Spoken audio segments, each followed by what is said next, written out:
Hay una expresión popular, muy popular, no sé aquí en México, pero sí en muchos lugares, que dice que cuando nuestro yo del futuro mire hacia atrás, va a estar o muy contento con nosotros o muy enojado con nosotros. Reflexionemos en esa frase por unos segundos. Cuando nuestro yo del futuro mire hacia atrás, o va a estar muy contento con nosotros, o va a estar muy enojado con nosotros. ¿Qué estamos haciendo por nuestro futuro? Las decisiones que hoy estamos tomando son decisiones correctas que nos van a tener en una situación de seguridad más adelante. Las decisiones que hoy tomamos, ¿cómo nos tendrán más adelante, el día de mañana, en una buena o en una mala posición? Pero ¿qué tal si cambiamos la frase un poquito? Invertámosla y traigamos a nuestro yo del futuro al presente. Que por cierto, muchas gracias al señor Alberto por el mensaje que dio, muy propicio, muy bien enfocado y sirve mucho para el mensaje que aquí vamos a hablar, puesto que estamos en la misma sintonía y me sirve mucho para apoyarme ya en algunas cosas que él explicó. Entonces les decía que cambiemos un poquito la frase. Traigamos a nuestro yo del futuro y pongámoslo en el presente. Y entonces ya no miremos a ese yo del futuro, sino que como estamos en el presente, miremos el yo del pasado. Y cuando vemos a nuestro yo del pasado, de hace unos años atrás, ¿qué vemos? ¿Qué sentimientos nos produce ver a ese yo del pasado? ¿Nos llenamos de ira, de frustración? ¿O las acciones que realizó nuestro yo en el pasado fueron en términos generales correctas y nos tienen hoy en un buen lugar, sea cual sea nuestra condición? Si yo voy al pasado, si vamos al pasado a buscar a nuestro yo del pasado y vamos donde él a encontrarnos con nosotros mismos, ¿qué le decimos? ¿Qué nos decimos a nosotros mismos cuando lo veamos? Le decimos, mí mismo, gracias por lo que has hecho por nosotros. Gracias porque has construido un buen futuro. Gracias por las decisiones que tomamos. O por el contrario, nos dan ganas de cogerlo del cuello y sacudirlo un poquito. Y de pronto darle 2 o 3 bofetadas, teniendo en cuenta que es a nosotros mismos. Y decirle, oye, ¿qué te pasa? Reacciona, piensa un poquito en tus decisiones, piensa en nosotros. Lo que estás haciendo nos va a doler mucho. Disciplínate un poquito. Ten más control de tus emociones carnales. Por favor, reacciona. Nos darán ganas de decirle eso a nuestro yo del pasado, en algunos momentos de nuestra vida. Yo sí. Y yo estoy seguro de que todos nosotros también. Quisiéramos que nos apellizcaran antes de que fuésemos a hacer algo que sabemos que no debimos hacer. Porque tal vez en el pasado tomamos decisiones malas. Porque tal vez cometimos cosas, hicimos cosas que nos duelen. Porque hicimos cosas por las que sentimos vergüenza. Porque hicimos cosas que aún al día de hoy tenemos que pagar las duras y amargas consecuencias. Entonces, cuando miramos al pasado y nos vemos a nosotros mismos, ¿qué sentimos? ¿Qué pensamos? El título de este mensaje, para aquellos que deseen ponerle título, es Lecciones de nuestra propia vida. Lecciones de nuestra propia vida. Y empecemos con los ejemplos de vida que nos dieron algunos personajes bíblicos, comparando momentos diferentes de su vida, comparando un antes y un después en la vida de algunos de ellos. Y empecemos, por ejemplo, con Moisés. ¿Qué es lo primero que se nos viene a la mente cuando pensamos en Moisés? ¿Qué es lo primero que pensamos de él? Bueno, Moisés tal vez es de los siervos de Dios más extraordinarios que jamás ha existido. Es lo que yo pienso cuando pienso en él. De los siervos de Dios más extraordinarios que jamás ha existido. Podía hablar directamente con Dios como ningún otro. Privilegio increíble. Moisés, tremendo líder, esforzado, sufrido, sacrificado, humilde. Sin duda alguna, Moisés era todo eso en un momento determinado de su vida. Y vayamos a la epístola a los Hebreos, donde se describe a Moisés, a este Moisés en ese momento de su vida. En Hebreos, en el capítulo 11, Hebreos capítulo 11, y leamos a partir del versículo 24. Hebreos 11, 24. ¿Qué se nos dice aquí de Moisés?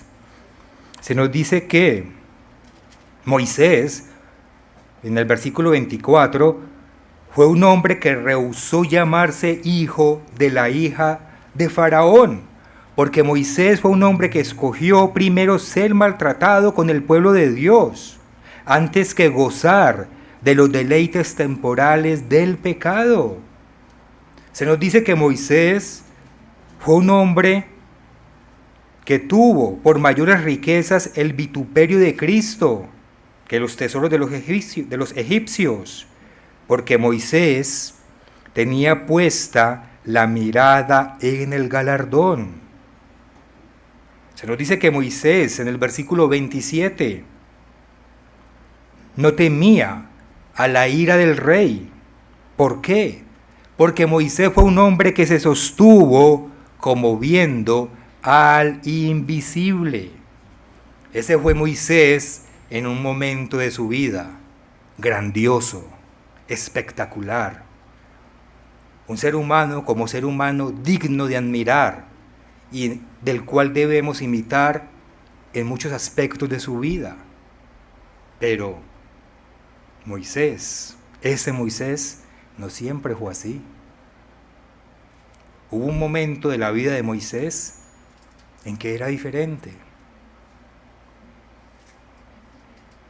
Moisés, por ejemplo, cometió homicidio y ocultó el cuerpo y le tocó huir. Y cuando huyó en el desierto y Dios lo llamó para encomendarle la misión de sacar el pueblo de Israel de la esclavitud de Egipto, Moisés puso excusas y no quería atender el llamado. Veamos ese otro Moisés, ese Moisés de un antes. Y vamos al libro del Éxodo, en el capítulo 2. En Éxodo, en el capítulo 2, y leamos a partir del versículo 11. Éxodo 2:11. En aquellos días sucedió que crecido ya Moisés salió a sus hermanos y los vio en sus duras tareas, y observó a un egipcio que golpeaba a uno de los hebreos, sus hermanos. Y entonces miró a todas partes, y viendo que no parecía nadie, dijo: estoy solo, mató al egipcio y lo escondió en la arena. Al día siguiente salió y vio a 2 hebreos que reñían. Entonces dijo al que maltrataba al otro: ¿por qué golpeas a tu prójimo? Y él le respondió: ¿quién te ha puesto a ti por príncipe y juez entre nosotros? ¿Piensas matarme como mataste al egipcio? Entonces Moisés tuvo miedo y dijo: ciertamente esto ha sido descubierto. Y ahí huye, temiéndole al faraón, huye al desierto. Y allá en el desierto, Dios lo llama, Dios lo prepara y lo llama. Pero cuando lo llama, Moisés pone excusa tras excusa tras excusa a la misión que Dios le estaba encomendando. Vamos un poquito más adelante, aquí en el capítulo 3 del mismo libro del Éxodo, Éxodo 3, versículo 11. Entonces Dios lo llama, ¿y qué le responde Moisés? Entonces Moisés respondió a Dios: ¿quién soy yo para que vaya Faraón y saque de Egipto a los hijos de Israel? Es decir, empieza a poner excusas. Capítulo 4, versículo 1, más excusas. Entonces Moisés respondió diciendo: he aquí que ellos no me creerán, no oirán mi voz, porque dirán: ¿no te ha parecido el Eterno? Moisés empieza a justificarse. Versículo 10, de aquí mismo el capítulo 4, aquí sí que se excusa. Éxodo 4, versículo 10. Entonces Moisés dijo al Eterno: ay, Señor, nunca he sido hombre de fácil palabra, ni antes, ni desde que tú hablas a tu siervo, porque soy tardo en el habla y torpe de lengua. Y el Eterno le respondió: ¿quién dio la boca al hombre? ¿O quién hizo al mudo y al sordo, al que ve y al ciego?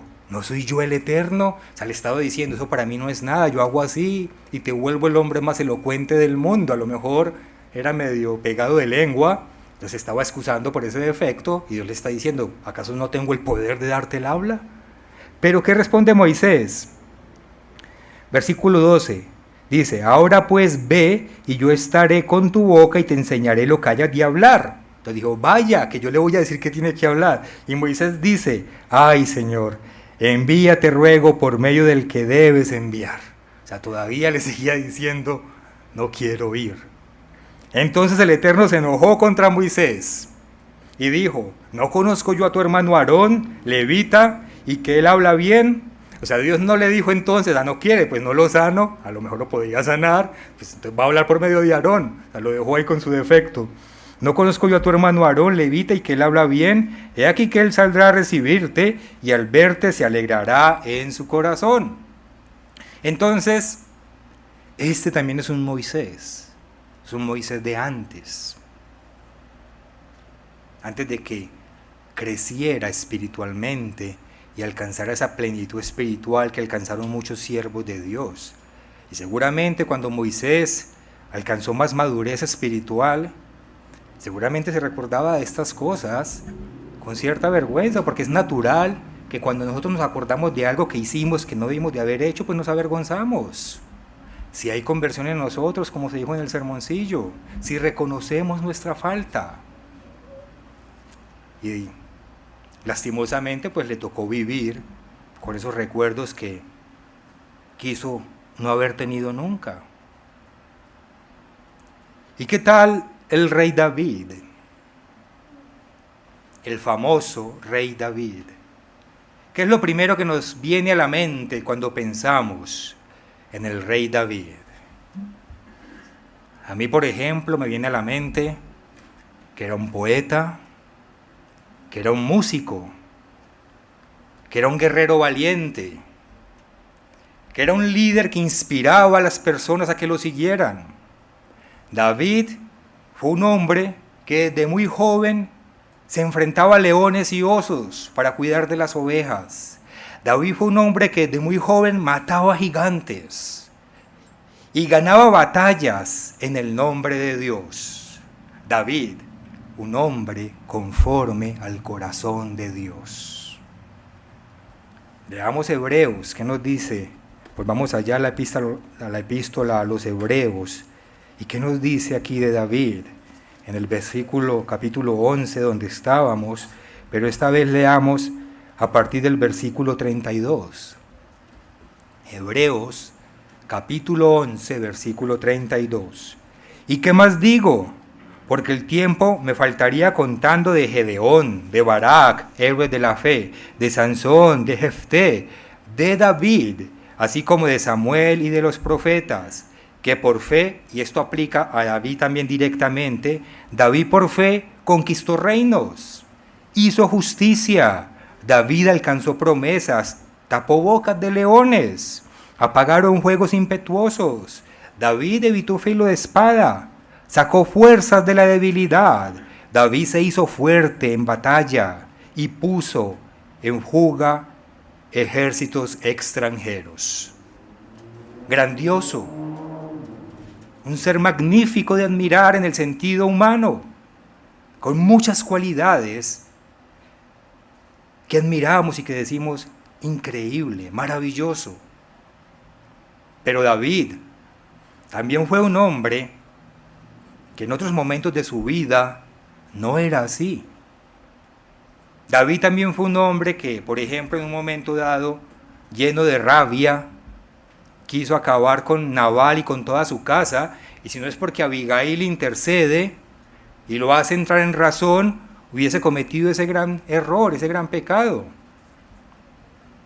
David fue un hombre que en algunos momentos de su vida, uno muy específico, se dejó tentar por la lujuria y tomó ilícitamente a una mujer que no le pertenecía.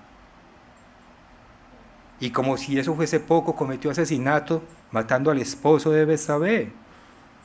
Veamos ese David en ese otro momento. Vayamos al segundo libro de Samuel. En el segundo libro de Samuel, en el capítulo 11. Segundo libro de Samuel, capítulo 11. Y leamos esa pequeña parte de la historia. Leamos los versículos a partir del versículo 2. Segundo libro de Samuel 11, versículo 2. Y sucedió un día al caer la tarde que se levantó David de su lecho y se paseaba sobre el terrado de la casa real. Entonces imaginémonos a David allá arriba, por lo general los palacios quedan en los montes, en una parte alta, esa estrategia para guerras y demás. Entonces se paseaba allá en el terrado de su casa real y vio desde el terrado, debió haber sido alguien que vivía cerca de la casa real, entonces es gente con buena posición económica, son personas destacadas. Ustedes saben que alrededor de los palacios no vivimos los pobres. Entonces vio aquí, y vio desde el terrado a una mujer que se estaba bañando, la cual era muy hermosa, o sea, no estaba tan lejos que alcanzó a distinguir bien su figura. Y envió David a preguntar por aquella mujer, y le dijeron: aquella es Betsabé, hija de Eliam, mujer de Urías Eteo. O sea, le dio la información completa. Le dijeron: ya, ella no está libre. Pero ¿qué hizo David? Versículo 4. Y envió David mensajeros y la tomó. Y vino a él, o sea, ella fue hasta donde él, y él durmió con ella. Luego, ella se purificó de su inmundicia y se volvió a su casa. La Biblia no nos da detalles de lo que pudo haber vivido Betsabé. Pero imagínense por un momento lo que pudo haber vivido Betsabé. La ve el rey, la manda a llamar, no se puede negar porque es el rey. Llega el rey, la toma, está con ella y luego la desecha. ¿Pudo haber sentido miedo? Claro. Dolor, claro. Impotencia, claro. Sufrimiento. Será mancillada. Es una mujer casada. Eso en Israel era grave. Imagínensela pensando en su esposo, en el dolor que ella siente, en el dolor que sentiría su esposo si se daba cuenta, siendo mancillado de esa manera. El pecado que cometió David no fue pequeño. Y como si eso fuese poco, manda a matar al esposo, a Urías, al esposo de Betsabé. Ahora, sabemos que David reconoció su pecado, como se explicó en el sermoncillo. David reconoció su pecado y pagó las consecuencias, aceptó las consecuencias por ese pecado. Pero, sin duda alguna, es algo con lo que David tuvo que vivir, un recuerdo vergonzoso de su vida, que aún hasta el día de hoy, cuando hablamos de él, lo mencionamos.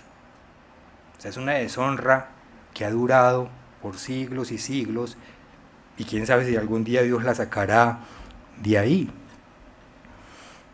Y si vamos al nuevo pacto, vamos a encontrarnos en situaciones muy similares a las del antiguo pacto. Nada más mencioné 2 ejemplos por cuestión de tiempo. Pero del nuevo pacto también vemos en la vida de los discípulos de Cristo, vemos un antes y un después. Vemos 2 momentos en su vida, uno en el que eran más carnales, otros en los que son más espirituales a medida que van creciendo. El apóstol Pedro, por ejemplo, en una época de su vida, era impulsivo, era conflictivo, era violento. ¿Recuerdan ustedes cuando iban a apresar a Jesús? Lo primero que hizo el apóstol Pedro, que fue sacar la espada y se la mandó a la cabeza a uno de los soldados y le voló una oreja. Que Cristo lo reprende y lo regaña porque Cristo no vino a traer violencia. Pero ese era el apóstol Pedro, impulsivo. Tenía cierta tendencia a ser violento. Pero en otro momento de su vida, él ya alcanza madurez espiritual. Y tanto fue así que Cristo mismo lo dejó como el líder de la iglesia apostólica. Un antes y un después de Pedro. ¿Qué tal, por ejemplo, el apóstol Santiago, el hermano de Jesús? Que parece ser que en un principio Santiago ni siquiera creía, o Jacobo, como se llama algunas veces, ni siquiera creía que Jesús era el Cristo, que su hermano era el Cristo. Sin embargo, más adelante, cuando él adquiere madurez espiritual, vemos que llegó a ser un apóstol destacado y llegó a ser nada más y nada menos que el pastor de la congregación de Jerusalén. Tuvo un antes y un después, un crecimiento espiritual. ¿Y qué decir del apóstol Pablo? De nuestro amado apóstol Pablo. En un momento de su vida sabemos que él persigue cruelmente a los discípulos de Cristo.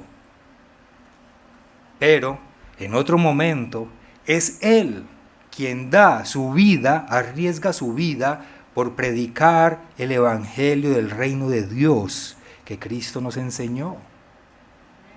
Hay un antes y un después también en la vida del apóstol Pablo.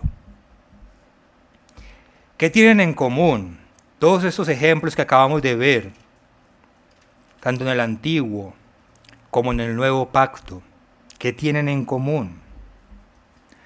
Tienen en común que estos hombres que cometieron esos errores, o más bien pecados, que estos hombres que cometieron esos pecados no son los mismos hombres que alcanzaron la madurez espiritual más adelante, y de los que hoy en día usamos ejemplos de su vida como cosas que nosotros debemos imitar porque lo hicieron bien.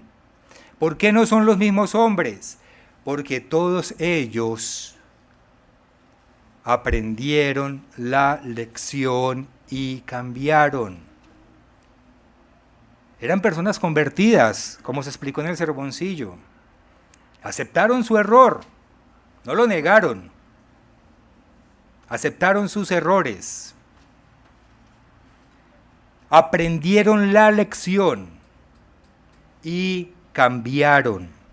Y en ese cambio lograron vencer la amargura que llega como consecuencia del pecado. En ese cambio encontraron un gozo completo en su vida.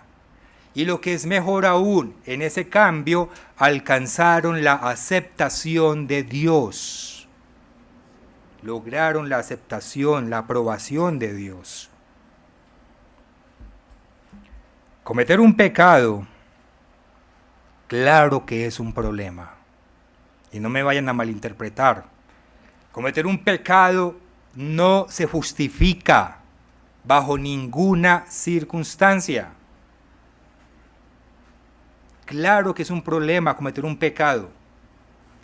Cometer un pecado nos trae dolor, amargura, nos frustra, nos amarga y le hace daño a nuestros seres queridos y a nosotros mismos. Cometer un pecado nos aparta de Dios. Pero un problema mayor es quedarnos en ese pecado cuando lo cometemos y no reconocer que hemos pecado. Un problema mayor es no aprender la lección de las consecuencias que trajo ese pecado y en consecuencia no cambiarlo. Es un problema todavía mayor que obviamente está ligado íntimamente a ese pecado que se está cometiendo.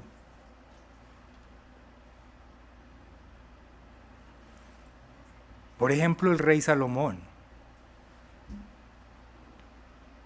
¿Qué pensamos nosotros del rey Salomón? Esa es un poquito más difícil. No sabemos exactamente qué pasó al final de su vida, exactamente. Pero ¿qué pensamos nosotros del rey Salomón? Bueno, el hombre más sabio de la tierra, un rey rico, con un reino en paz, que escribía muy bien, que hablaba muy bien y que recibía visitantes de todas partes, famoso. Ese fue Salomón en un momento de su vida, sí. Pero también cuando pensamos en Salomón, no podemos dejar de pensar en que durante mucha parte de su vida estuvo dominado y estuvo capturado por la lujuria, por el deseo sexual. Y entonces, al tener tantas y tantas mujeres, cometió el pecado de adulterio espiritual, dejándose llevar por esas influencias. Sin embargo, cuando miramos la vida del rey Salomón,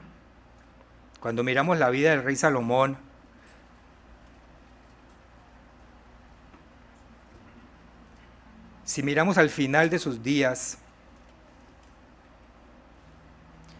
vemos que parece ser que ese Salomón no era el mismo Salomón de un principio. Vemos que parece que al final él entendió el verdadero enfoque de la vida. Parece que no es exactamente la misma persona. Vayamos a Eclesiastés, al libro que él escribió en Eclesiastés, en el capítulo 1. Eclesiastés capítulo 1. Y cuando inicia aquí el libro del Eclesiastés, vemos que él lo inicia de la siguiente manera. Eclesiastés capítulo 1, versículo 1. Palabras del predicador. Entonces se identifica como el predicador. Palabras del predicador, hijo de David, rey en Jerusalén. Luego dice, vanidad de vanidades, dijo el predicador. Vanidad de vanidades, todo es vanidad. Entonces se identifica como el predicador e inmediatamente concluye que todo es vanidad. Concluye que la vida enfocada en asuntos materiales y carnales, como la que él vivió, gran parte de su vida, es vanidad. Y cuando vamos al final de su libro, en el capítulo 12, vemos que él vuelve y se identifica como el predicador, pero nos muestra cuál debe ser el enfoque correcto de la vida. Al principio nos habla de ese enfoque carnal, material, y dice, vanidad, todo es vanidad. Pero al final él habla de un enfoque correcto. Aquí en Eclesiastés, en el capítulo 12, leamos por ejemplo a partir del versículo 9. Dice, y cuanto más sabio fue el predicador, nuevamente se identifica como el predicador, tanto más enseñó sabiduría al pueblo, e hizo escuchar, e hizo escudriñar, y compuso muchos proverbios. O sea, él intentó guiar en algunos momentos por la vía correcta. Versículo 10. Procuró el predicador hallar palabras agradables y escribir rectamente palabras de verdad. Él lo procuró. Pasemos al versículo 13. Luego concluye diciendo, el fin de todo el discurso oído es este: teme a Dios y guarda sus mandamientos, porque esto es el todo del hombre. Porque Dios traerá toda obra a juicio, juntamente con toda cosa encubierta, sea buena o sea mala. Como vemos, el mismo rey Salomón, al final de su libro, parece no ser exactamente el mismo hombre que lo fue durante un largo periodo de su vida en el cual era dominado por las pasiones carnales. Hay como un antes y parece ser que hay un después en la vida de Salomón. Dios juzgará su caso, nosotros no lo sabemos. El punto al que los invito a que lleguemos es que cuando miramos a nuestro yo del pasado, cuando reflexionamos en aquellos actos que nosotros hicimos en el pasado, la pregunta correcta que nos debemos hacer no es si hemos cometido pecados en nuestra vida. Esa no es la pregunta correcta que nos debemos hacer. Porque, como se explicó en el sermoncillo, si estamos convertidos, reconocemos que hemos pecado. Porque claro que hemos pecado. Por favor, si alguien tiene un celular por ahí sonando, me está distrayendo desde hace rato. Me da pena, pero... ya se me olvidó dónde iba. Claro que hemos pecado. Entonces, la pregunta correcta que nos debemos hacer nosotros, como verdaderos discípulos de Cristo, como personas convertidas, no es si hemos pecado. Claro que hemos pecado. No lo digo yo, lo dice la palabra de Dios y pues todos lo sabemos, pero tenemos que apoyarnos en la Biblia, en las Escrituras. Vayamos a Primera de Juan, una escritura que ustedes conocen muy bien, la primera epístola del apóstol Juan. Encontramos en el capítulo 1, versículo 8. Si decimos que no tenemos pecado, nos engañamos a nosotros mismos y la verdad no está en nosotros.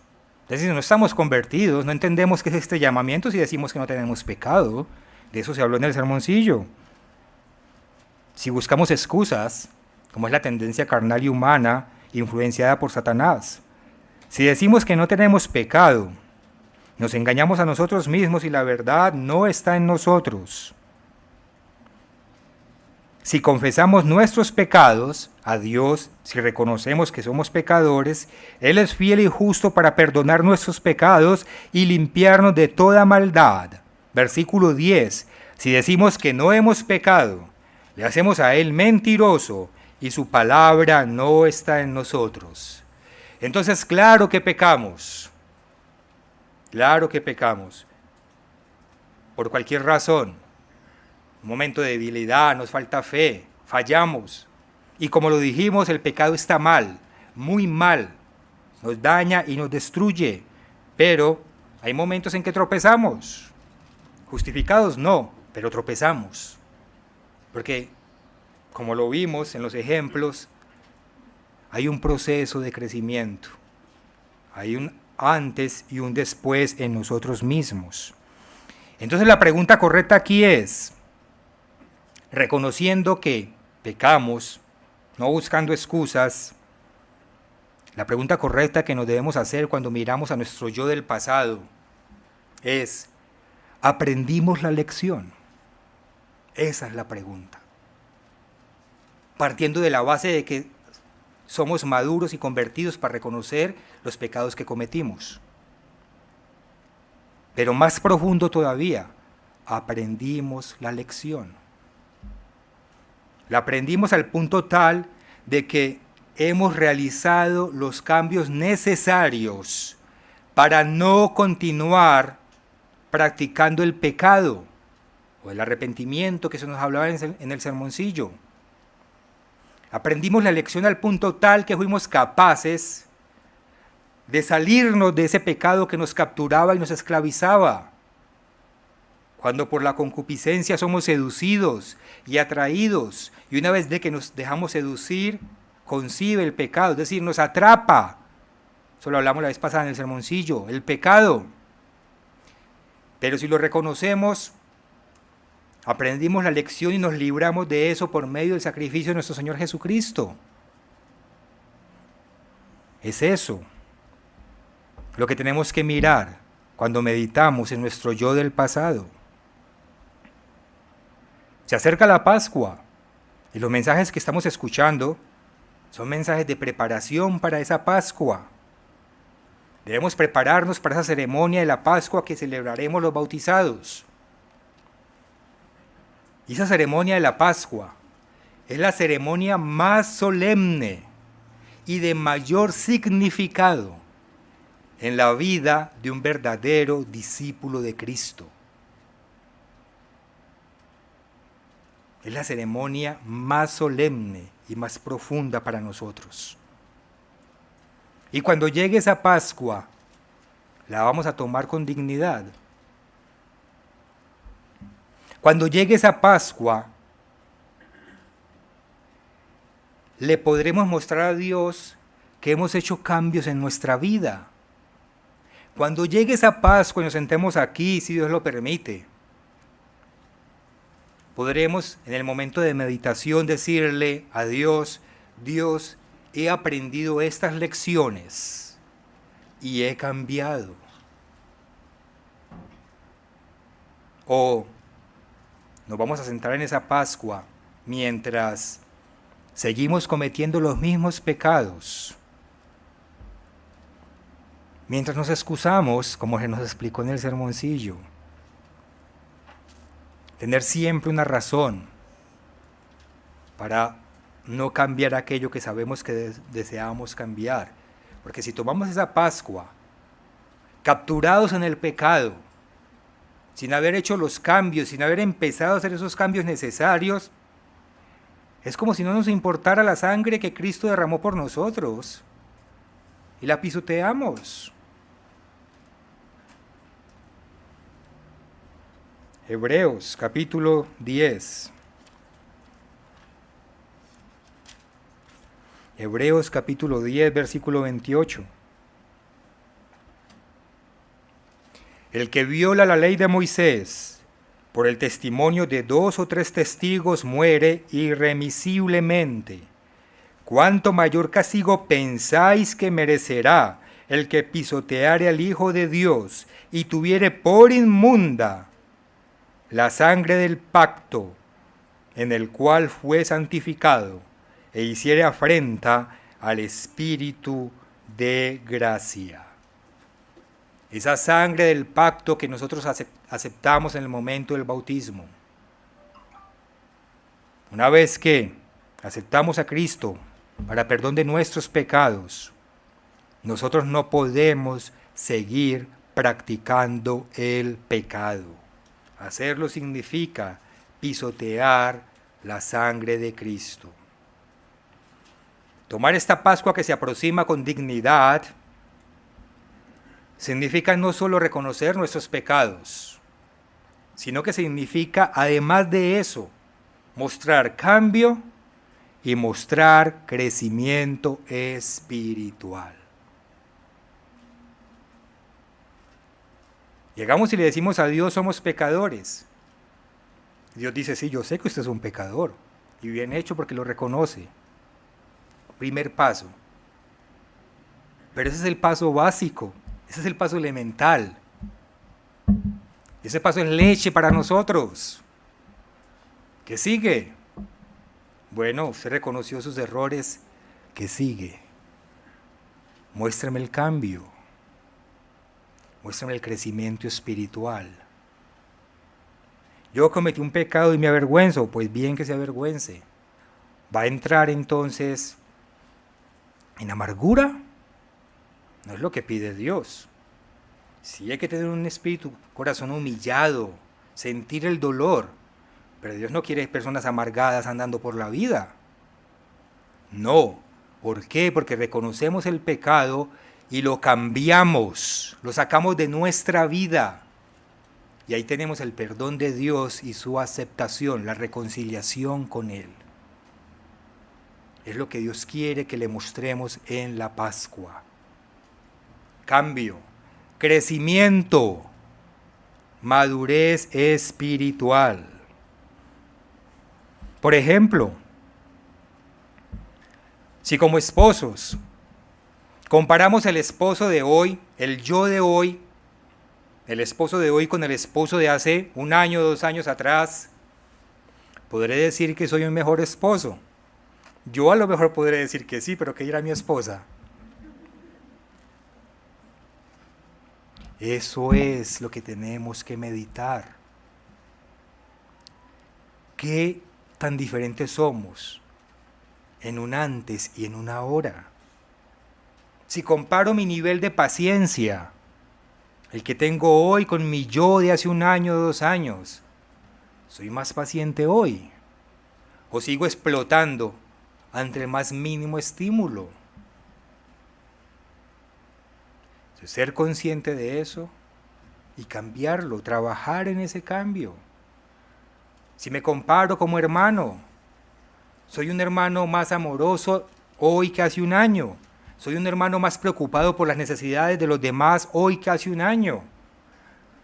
Estudio más hoy, soy más disciplinado en el estudio de la palabra de Dios hoy que hace un año. Si no, ¿qué estamos haciendo? Si no lo somos, ¿qué estamos haciendo? ¿A qué vamos a llegar a la Pascua? Porque es año tras año tras año. Y las personas recién bautizadas pues empiezan su proceso, pero la mayoría aquí, de los conectados, no estamos recién bautizados. Entonces tenemos que prepararnos para tomar esa Pascua con la dignidad que Dios espera de nosotros. Tenemos que reflexionar en qué hemos crecido, según los ejemplos que vimos, y aplicarlo en todos los aspectos de nuestra vida.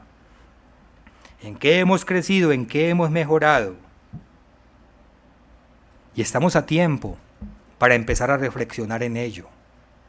Estamos a tiempo para empezar a reflexionar que faltan 1 mes y medio, tal vez 2 meses para la Pascua, para llegar a una Pascua mejor que la del año pasado. Una Pascua más verdadera, más real, más significativa, más digna, de mayor respeto hacia Dios. Y en la Biblia hay muchas listas, hermanos, si necesitamos como ideas de en qué debemos comparar nuestro comportamiento. En la Biblia hay muchas listas de comportamientos que debemos erradicar o que debemos aplicar si son comportamientos que Dios espera que haga. Y compararnos en esos comportamientos el ahora y el antes. Y les voy a dar algunos ejemplos de algunas listas para aquellos que deseen examinar su vida, el yo de hoy, con el yo de hace 1 año, 2 años, con base a esas listas que nos da la Biblia, a ver qué tanto hemos crecido, a ver si estamos estancados, o lo que es peor, si hemos retrocedido, como tristemente también puede pasar. Hay muchos ejemplos de estas listas en la Biblia. Tenemos, por ejemplo, los requisitos para entrar al reino de Dios en Salmos, en el capítulo 15. A mí me gusta mucho este salmo cortico, pero profundo. ¿Qué tal esta lista? Salmos capítulo 15, el título no inspirado que tiene es los que habitarán en el monte santo de Dios. Entonces dice el versículo 1, Eterno, ¿quién habitará en tu tabernáculo? ¿Quién morará en tu santo monte, en tu reino? Le dice, el que anda en integridad. Ok, soy íntegro. ¿Qué es ser íntegro? Así es como se medita, así es como se estudia, sin afanes. Así como no somos capaces de quedarnos 2 horas viendo una película, o 3, o como nos quedamos 6 horas viendo esos videos que no tienen nada en TikTok o en Instagram o en donde sea. Dejemos el afán y sentémonos aquí, meditemos bien en la palabra de Dios. Soy íntegro. ¿Qué es integridad? ¿Qué será eso? Usemos bien el celular y busquemos el diccionario, definición de integridad. Ok, esto es ser íntegro, entonces ¿cómo lo aplico en mi vida? Lo he sido. El que hace justicia, sabemos que es justicia, aplicamos los mandamientos de Dios. ¿Qué tanta justicia aplico en mi vida? El que habla verdad en su corazón, hablo verdad en mi corazón. O sea, no soy una persona con doble cara, no me engaño a mí mismo.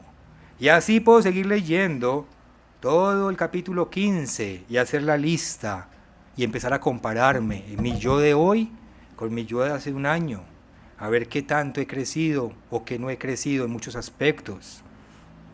Otra lista, por ejemplo, las 7 cosas que aborrece el Eterno, que está en Proverbios. En Proverbios, en el capítulo 6,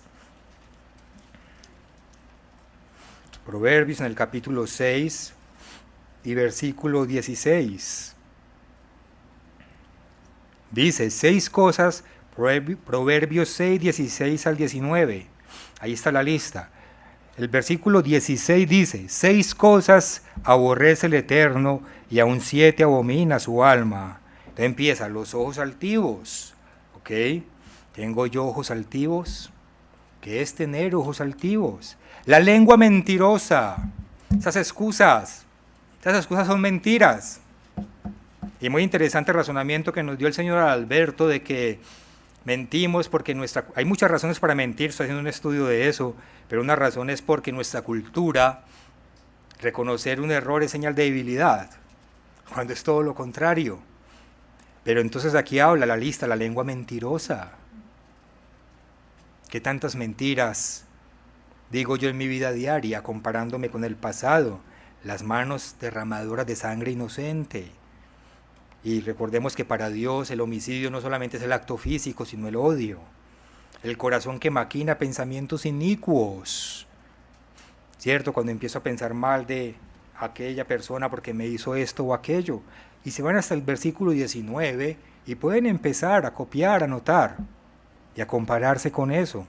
Otra lista, ¿qué tal las bienaventuranzas que nos enseñó nuestro Maestro, nuestro Señor Jesucristo en Mateo, en el capítulo 5? Mateo capítulo 5, del versículo 3 al 11. Bienaventurados los pobres en espíritu, porque de ellos es el reino de los cielos. ¿Soy yo pobre en espíritu? ¿Qué significa ser pobre en espíritu? ¿Qué otra versión tengo a la mano que me explique mejor qué es ser pobre en espíritu? ¿Cómo lo aplico en mi vida? Bienaventurados los que lloran, porque ellos recibirán consolación. ¿Soy sufrido en este camino que Dios me llamó? Porque sabemos que en este camino tenemos que enfrentar muchas cosas difíciles. Esposas o esposos que están en la iglesia, pero que sus maridos se oponen a que estén en este camino. Y lloran. Y a mí como pastor me ha tocado hablar con muchas de ellas, y yo soy el sufrimiento y de la lucha de muchas de ellas. ¿Cómo enfrentamos ese llanto por seguir este camino? Reniego. Digo, es que el camino por el cual Dios me llamó es muy duro. O lloro sintiendo que Dios me va a bendecir y me va a consolar ahora y más adelante. Y así seguimos viendo todas las bienaventuranzas. Y meditar si hemos desarrollado estas cualidades para ser bienaventurados, felices y dichosos. ¿Qué es lo que quiere decir bienaventurado? Otra lista ya de comportamientos negativos la podemos encontrar, por ejemplo, comportamientos negativos que debemos erradicar de nuestra vida en Romanos, en el capítulo 1. Romanos, en el capítulo 1, del versículo 29 al 32. Hay otra lista muy interesante. Romanos 1, 29 al 32. Dice, estando atestados de toda injusticia, fornicación, perversidad, avaricia, envidia, de empezar a hacer la lista, bueno, ¿y qué tanto de esto hay en mí? ¿Qué tanto he mejorado? Y así llegamos hasta el versículo 32. Mucho que analizarnos con base a estas escrituras. Desobedientes a los padres, desleales. ¿Qué tan desleal soy yo? ¿Qué tan desobediente soy a mi papá o a mi mamá? Murmurador. ¿Qué tanto murmuro? ¿Qué tanto me quejo? ¿Qué tanto reniego? Cuando los servicios a veces nos fallan aquí, esos pobres hombres sudando. ¿Qué tanto reniego? Nunca van a aprender. Así, creen que esto es fácil. Venga pues y nos enseña. Hay que ser conscientes del trabajo que se le invierte a eso. Y yo no soy, aquí no escatimamos esfuerzos, y yo traigo equipo de muy buena calidad y somos investigando en todo momento, pero falla, eso tiene su ciencia, y el enemigo ahí también, y Dios lo permite. A ver qué tan agradecidos somos o qué tan murmuradores somos. Ahí sigue la listica, esta lista es muy interesante, y hay algunas que coinciden con, algunos aspectos que coinciden con otros de las otras listas que hemos dado. Otra lista, aquí mismo en Romanos, capítulo 12. Romanos capítulo 12, versículo 9 al 21. Otra lista muy interesante, Romanos 12, 9 al 21. El amor sea sin fingimiento. Aquellos que lo abrazan a uno, pero uno da la espalda y que el cuchillo. ¿Cierto? Amor sin fingimiento. Aborrecer lo malo. No nos divirtamos viendo cosas que no debemos, entreteniendo nuestros ojos con lo que no debemos. Amar lo bueno. Amaos los unos a los otros con amor fraternal. En cuanto a honra, prefiriéndoos los unos a los otros. ¿Me siento yo mejor que los demás o prefiero reconocer a los demás como a mis superiores? Y ahí sigue la lista hasta el versículo 21. Otra lista. Mire pues todo lo que tenemos, hermanos, para que no perdamos el tiempo. Corintios, donde en Corintios no, cuando se nos habla de las obras de la carne, muy conocida, y el fruto del Espíritu en Gálatas en el capítulo 5. Gálatas 5, empezando en el versículo 19 al 23. Ahí hay otra lista. Gálatas 5, 19 al 23.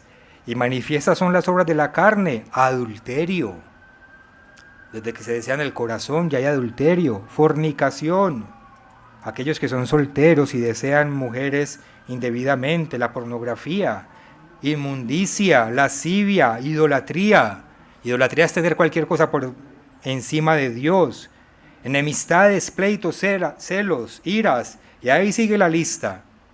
Luego está el versículo 22 del fruto del Espíritu. Gozo.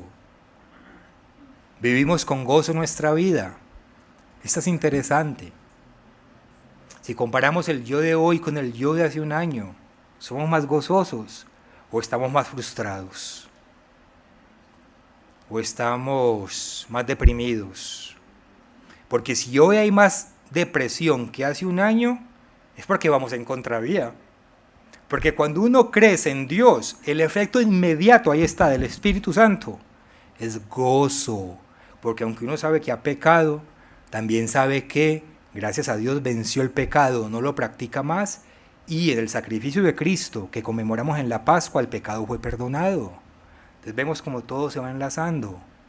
¿Soy más gozoso o estoy más frustrado? ¿Estoy más preocupado? ¿Estoy más tensionado? Porque puede entonces que hay cosas que no estoy manejando bien.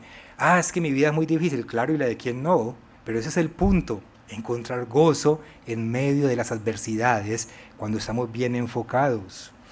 Entonces pueden leer los frutos, el fruto del Espíritu, que los conocemos bien: amor, gozo, paz, paciencia, benignidad, y hacer la lista con estos frutos, con estas características del fruto de Dios. Y también están las añadiduras, como le llamamos, al fruto del Espíritu, que está en segunda de Pedro. Es otra lista cortica, muy buena, en segunda de Pedro, en el capítulo 1,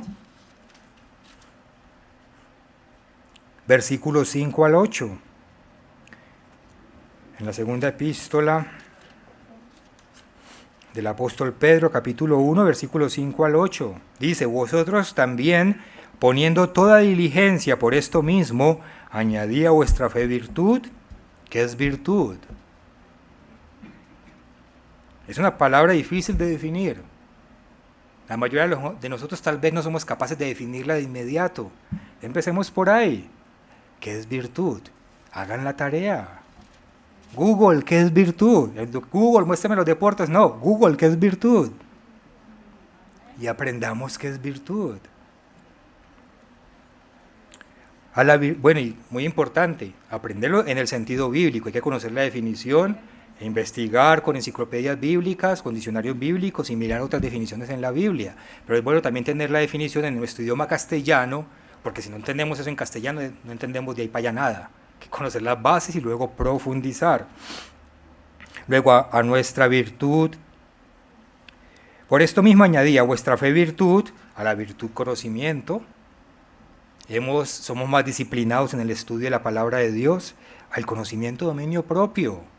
Qué interesantísima esta, cómo controlamos nuestras pasiones, ¿cierto? como ese sacudón que le queremos dar a nuestro yo del pasado, decirle, ten dominio propio. Entonces ahí tenemos más o menos unas 7 listas, son solamente algunas.